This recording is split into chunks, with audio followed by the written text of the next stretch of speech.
n'était pas arrivé depuis 1995. Fidèle allié du PS, le Parti communiste lyonnais fera cette fois campagne avec le Front de gauche pour les municipales. Invité à se prononcer sur la stratégie du parti pour les prochaines élections, 52,9% des militants ont fait le choix du ralliement à la gauche de la gauche. Et le mot est lâché, il s'agit bien d'une rupture. Ce qui ressort du vote de tous les communistes, de dire aujourd'hui ce n'est plus possible. Aujourd'hui, ce n'est plus possible. Il y a un bilan de Gérard Collomb et de certaines personnalités. Il y a un bilan du gouvernement et de dire non, nous ne nous retrouvons plus dans cette démarche politique-là. Donc nous voulons être en rupture avec cette démarche politique-là et proposer autre chose. Sollicité par nos soins, Gérard Collomb n'a pas souhaité s'exprimer. Lors du vote, les militants PC ont aussi choisi Aline Guittard, actuelle secrétaire de section, comme tête de liste. Un vote qui n'est pas forcément synonyme d'union sacrée. 190 militants votants communistes qui ont décidé de faire une liste séparée de celle de Gérard Collomb, expriment un débat interne au Parti communiste, puisqu'il y a pour le moment un désaccord entre la plupart des élus communistes sortants et leur base. À Villeurbanne, la question du ralliement au PS a aussi été tranchée ce week-end, mais cette fois en faveur du maire sortant Jean-Paul Brett. Le socialiste pourra ainsi compter sur le soutien du Parti communiste villeurbanais en mars prochain.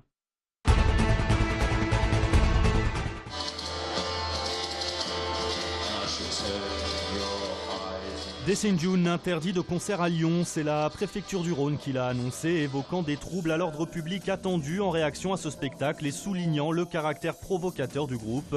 Les Britanniques de Dancing June sont accusés de véhiculer des symboles nazis, des images et des chansons qui se rapportent au nazisme. Le concert était programmé pour demain soir au Ninkasi de Gerland. La tournée française du groupe comptait initialement 4 spectacles, 3 d'entre eux ont déjà été annulés. Automobilistes, attention, le tunnel de la Croix-Rousse à Lyon est fermé jusqu'à jeudi, la nuit, de 21h à 6h, dans les deux sens de circulation. Une fermeture nécessaire aux travaux du tube Motte-Doux qui doit ouvrir en décembre. 20 degrés à 9h du matin, 24 à 15h. Pour un 28 octobre, il a fait particulièrement chaud.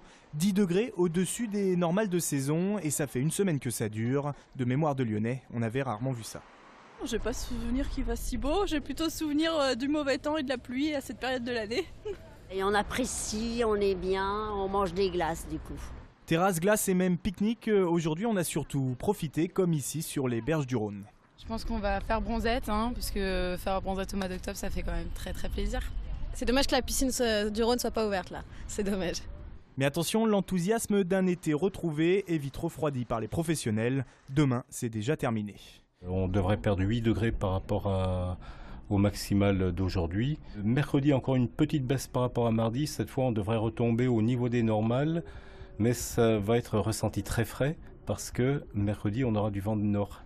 A noter qu'il n'y aura pas gelé du mois d'octobre dans la région lyonnaise. Et selon Météo France qui tient des statistiques depuis 1922, ça pourrait être une des conséquences du réchauffement climatique.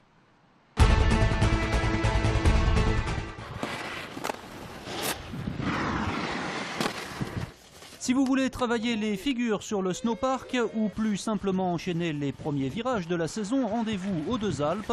Pour les vacances de la Toussaint, la station iséroise rouvre son glacier aux skieurs. Et depuis ce week-end, ils sont nombreux sous le soleil et avec une bonne neige. Les vacances de la Toussaint, c'est le début de la saison. On permet comme ça aux passionnés de venir se défouler les spatules et les snowboards. Donc c'est parti pour nous, 8 jours d'ouverture sur la Toussaint et puis tout de suite après, on enchaînera fin novembre pour la saison d'hiver.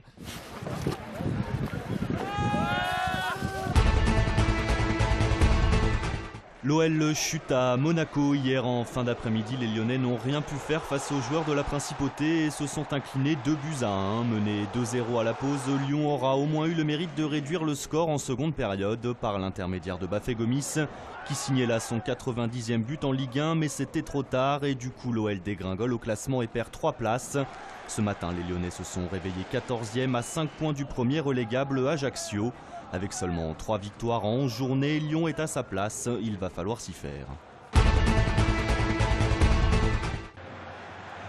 C'est sur un essai transformé à la toute dernière seconde par Julien Dumora que s'est conclue cette belle victoire du Loup samedi soir. À domicile, les Lyonnais se sont imposés 40-12 face à Auch. Un 7e succès en 8 matchs qui permet au Loup de conforter sa première place au classement de Pro D2. C'est pas mal, on fait beaucoup de bonnes choses, mais un peu de merde aussi. Mais c'est comme d'habitude contre une équipe comme ça. On voulait mettre une défense haute face à cette équipe lyonnaise. Ça n'a pas trop mal marché jusqu'à la 65e minute. Ce soir, vous aviez deux équipes qui ne boxent pas dans la même catégorie.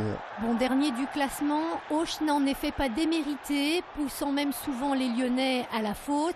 Avec 2 cartons jaunes et 13 pénalités enregistrées, c'est d'ailleurs le point noir de cette soirée. Les Citernes ont joué crânement leur chance, beaucoup de vaillance, énormément d'envie.